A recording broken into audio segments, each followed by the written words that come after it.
Bienvenue dans ce journal et nous allons d'abord voir les principaux titres de cette édition. Nous ferons le résumé de la deuxième journée du groupe B et nous saurons s'il y a suspense ou non. Nous nous sommes interrogés sur les retombées financières de cette CAN 2016 au Cameroun. Réponse de Gaël Onana dans quelques instants. Et enfin, nous parcourons toujours le continent pour parler de football et cette fois, nous nous sommes arrêtés au Cameroun. Le Nigeria et le Ghana ont fourni un match très engagé, mais nous allons aussi nous intéresser de l'autre match en groupe B. Voyons le résumé de Shérif Ousmane Bardunka. Le Nigeria et le Ghana se retrouvaient ce mercredi 23 novembre 2016 pour le choc de la deuxième journée du groupe B. Très engagée, la rencontre s'est soldée par un score de parité, un but partout. Favori, le Nigeria prend les devants dès la 18e minute. Assisat Oshoala met la pression sur la défense adverse qui marque contre son camp.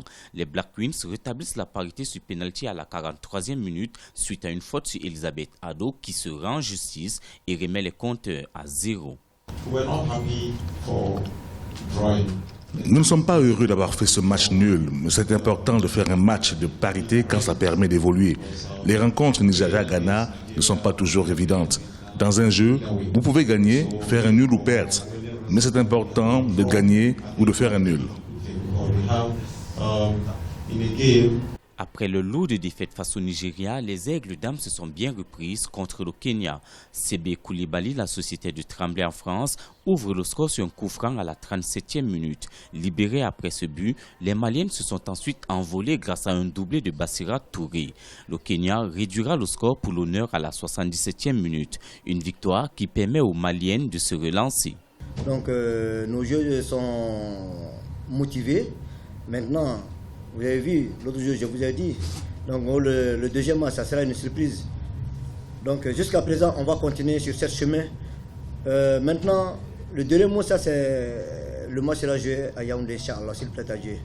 On a quelques surprises encore. À l'issue de cette deuxième journée, le Ghana et le Nigeria conservent la première place avec 4 points chacun, suivi du Mali 3 points. Le Kenya avec 0 points est la première équipe à quitter la compétition.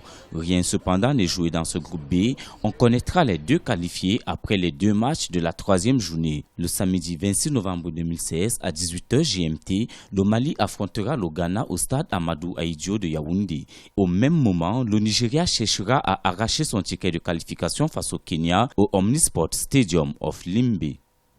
Stade et aires d'entraînement rénovés, infrastructures hôtelières améliorées, mesures de sécurité renforcées.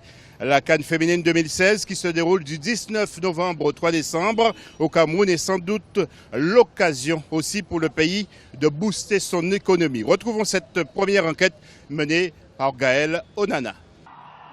Le Cameroun accueille pour la première fois du 19 novembre au 3 décembre la grande fête africaine de football féminin. Un événement majeur qui se veut en réalité être une grande répétition pour la CAN masculine qui devrait se tenir au Cameroun en 2019. La Coupe d'Afrique des Nations est pour le Cameroun une véritable occasion de booster les secteurs du BTP et des services. Au sein du village de la CAN de Yaoundé, les commerçants et les supporters sont satisfaits des retombées économiques à ce stade de l'événement. Ça apporte beaucoup de développement. Il y a déjà le volet économique. Ça va faire tourner l'économie du pays. On doit vendre l'image de marque du pays. Vous-même, vous voyez comment c'est beau, c'est amélioré et tout. Et puis on a les infrastructures comme l'amélioration des stades. Le football maintenant, comme il y a la CAN là, ça fait en sorte que le Cameroun vit. Dans le plan sportif d'abord, le Cameroun sort gaillardi avec beaucoup d'infrastructures sportives. Afin de pouvoir accueillir les supporters et les équipes dans les meilleures conditions, plusieurs travaux de rénovation ont été opérés. Tout d'abord au niveau des infrastructures sportives. En effet, afin d'abriter cette compétition, le Cameroun s'est doté d'un stade flambant neuf à Limbe. Le stade Omnisport de Yaoundé, l'antre du football camerounais, a été complètement rénové, sans compter les nombreuses aires d'entraînement créées ou réhabilitées. Palais des sports de Yaoundé, où se trouve le village de la CAN, les équipes œuvrent au quotidien pour offrir le meilleur service aux visiteurs. Être présent, assidu et être prêt à tout. Les troupes sont, le moral est au beau fixe. On a pris des bénévoles pour compléter en fait l'effectif du personnel entretien recruté au Palais des Sports. Du côté de Limbé, pourtant, l'enthousiasme est beaucoup moins grand. Les travaux de rénovation et d'aménagement de la ville sont venus perturber l'activité économique des petits commerçants. D'autant plus que, pour les habitants, l'effervescence liée à la compétition n'est pas vraiment au rendez-vous. J'ai déjà fait plus de 15 ans dans cette vie. Bon, quand on nous a parlé de Cannes, on se dit que Limbé sera une ville pleine de visiteurs, pleine de... Donc l'ambiance doit changer. Bon, pendant que ça fait déjà 4 et 3 jours, on voit que la vie quotidienne reste la même. Mais franchement, nous à Limbé, ils sont allés un peu trop parce que nous qui sommes les commerçants qui se débrouillaient et puis on essayait de nourrir nos petites familles avec, voilà que leur développement est venu et puis nous ont cassé sans avoir d'endroit fixe. Je vois que bon, ça allait un peu timide, sinon que ça se joue. Jusqu'après la CAN, l'organisation a été, on a beaucoup cassé, on a fait les casses. Ce qui a fait que bon, l'engouement au stade, ça ne donne pas très bien. Le budget d'organisation de la CAN féminine 2016 au Cameroun s'élève à près de 5 milliards de francs CFA. À travers cette compétition, le pays espère booster son économie grâce à des secteurs tels que le tourisme ou encore le commerce.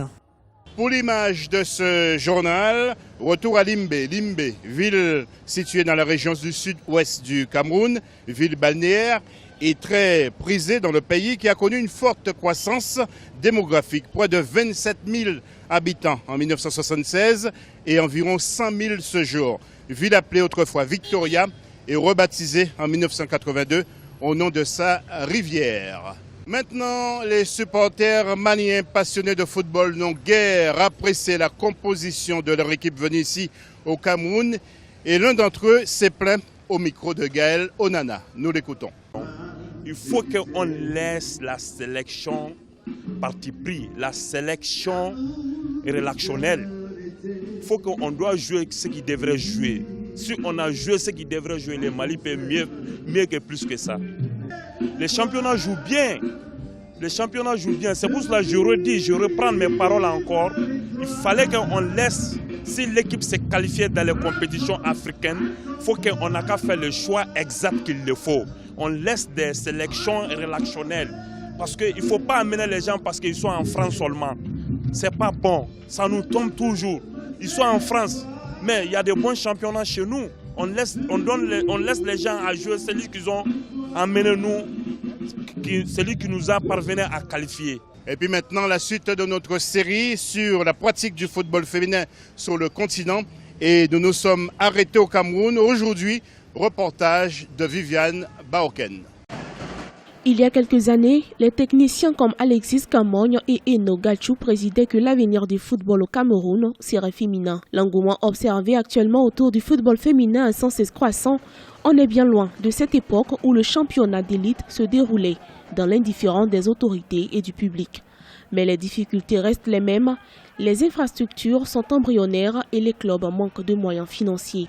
La Fédération camerounaise de football, jusqu'ici, alloue une subvention aux différents clubs qui sont affiliés, ça aussi il faut le noter, seulement au championnat national de première division. Or, pour ce qui est du football féminin au Cameroun, il y a le championnat national de première division et puis il y a les championnats régionaux qui sont les championnats de deuxième division à l'issue desquels les clubs sont généralement promus en première division. Pour ce qui est de ces championnats de deuxième division, il n'y a malheureusement pas de subvention. Donc on va dire que le travail se fait un peu au sommet et à la base, il n'y a rien qui est fait. La subvention déjà même qui est donnée au niveau de la Fédération camerounaise de football n'est pas assez suffisante. Le championnat national de foot féminin est amateur et sans statut juridique. Mais le bilan positif qu'offrent les Lions indomptables jusqu'ici laisse présager une lueur d'espoir. Aujourd'hui, on va quand même dire qu'il y a un tout petit peu un changement, donc ça va de façon progressive, croissante. Mais on ne peut pas dire que c'est le professionnalisme au Cameroun parce que ce n'est qu'à l'avènement de la Coupe du Monde au Canada que les filles, n'est-ce pas, ont montré que aussi le football féminin ne serait resté en reste. Et avec aussi les réformes, non seulement de cette Blatter et aujourd'hui d'Infantino, qui veulent que, à travers les projets comme le projet Gold 1, 2, 3, n'est-ce pas, que le football féminin ait des programmes. Face aux enjeux que présente le football féminin aujourd'hui, la fédération en charge du football au Cameroun a mis en place le programme Live Your Goals qui vise notamment la détection l'exposition des talents féminins et à intéresser la jeune fille au football. Et c'est aussi la fin de cette édition. Merci beaucoup de l'avoir suivi. Comme tous les jours, restez fidèles à Africa 24. Dans quelques instants, d'autres infos sur votre chaîne.